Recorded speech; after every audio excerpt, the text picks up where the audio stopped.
নমস্কার and welcome to national affairs. আমি উৎপল। আজকে তোমাদের সামনে খুবই ইম্পর্টেন্ট একটা টপিক লিভেবল প্ল্যানেট নিয়ে আলোচনা করব। তবে টপিকটাতে যাওয়ার আগে তোমাদের কাছে জিজ্ঞেস করবো একটা কোশ্চেনটা হলো হোয়াট ইজ 55 ক্রেনকি ই। তো কমেন্ট সেকশনে তোমরা এর উত্তরটা করো। যার উত্তর সঠিক হবে তাকে দিয়ে দেবো একটা হার্ট রিয়াক্ট, তাহলে তোমরা বুঝতে পারবে সঠিক উত্তর কোনটা, এবং আমি চেষ্টা করব এর উত্তরটা ভিডিও শেষে দিয়ে দেওয়ার। তো আজকে যে আমাদের টপিক খুবই ইম্পর্টেন্ট একটা টপিক, সেই টপিকটা হচ্ছে recipe for a liveable planet. এই রিপোর্টটা জারি করে ওয়ার্ল্ড ব্যাংক। 1944 সালের ব্রেটনউড নিউ হ্যাম্পশায়ারে ইউএসএতে এর স্থাপনা হয়েছিল।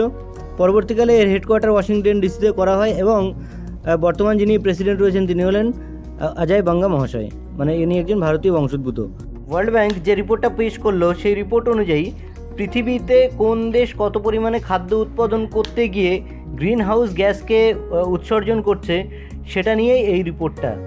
পৃথিবীর প্রায় 1/3 যে গ্রিন হাউস গ্যাস সেটা উৎপন্ন হয় একমাত্র কৃষি খাদ্য উৎপন্ন করতে গিয়ে। এই রিপোর্ট কিন্তু সে কথাই বলছে। তো কৃষি খাদ্য উৎপন্ন করতে গিয়ে সবথেকে বেশি গ্রিন হাউস গ্যাস যে কান্ট্রিটি উৎপন্ন করে সেটা হলো চায়না, কারণ এদের পপুলেশনও বেশি। সেকেন্ড হলো ব্রাজিল এবং থার্ড হলো ইন্ডিয়া। এই যে তিনটে কান্ট্রিতে কিন্তু পপুলেশনও প্রচণ্ড পরিমাণে বেশি, এবং তার জন্য খাদ্যের চাহিদাও পূরণ করতে গিয়ে প্রচুর পরিমাণে গ্রিন হাউস গ্যাস উৎপন্ন করছে এই সব কান্ট্রিগুলো।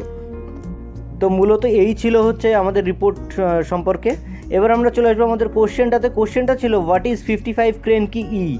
এর সঠিক উত্তর হচ্ছে একটা বিশাল বড় প্ল্যানেট যেটা কিনা পৃথিবীর থেকে প্রায় 41 আলোকবর্ষ দূরে রয়েছে এবং পৃথিবীর থেকে প্রায় 9 গুণ বড়।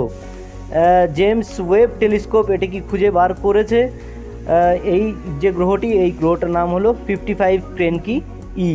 তো এই ছিল আমাদের আজকের টপিক। আশা করছি তোমাদের বুঝতে কোনো অসুবিধা হয়নি। তো সামনে কোনো একটা ইম্পর্টেন্ট টপিক নিয়ে এসে আমি আবার হাজির হব। সো ততক্ষণ পর্যন্ত বাই।